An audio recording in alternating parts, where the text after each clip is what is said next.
っていたぜ。ひそか。今年は試験官ではなくリベンジャーとしてな。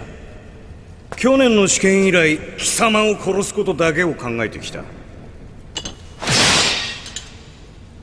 この傷の恨み、今日こそ晴らす。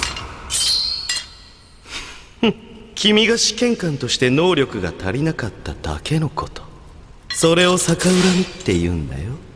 小崎覚悟しな。二刀流か。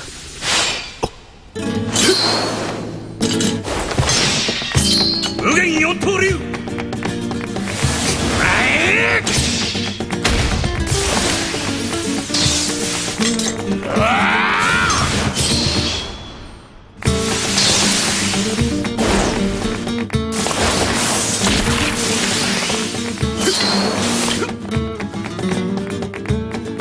まだまだ。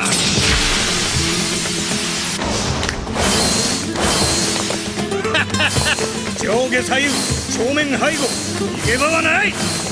あらゆる角度から無数の刃が貴様を切り刻む。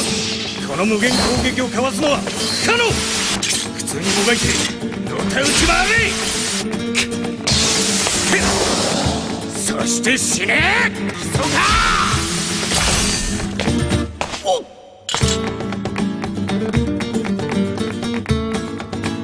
確かに避けるのは難しそうだ。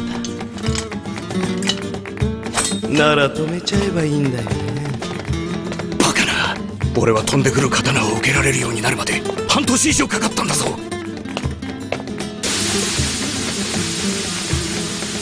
なんだ、思ったより簡単なんだ。無駄な努力ご苦労様。くそー。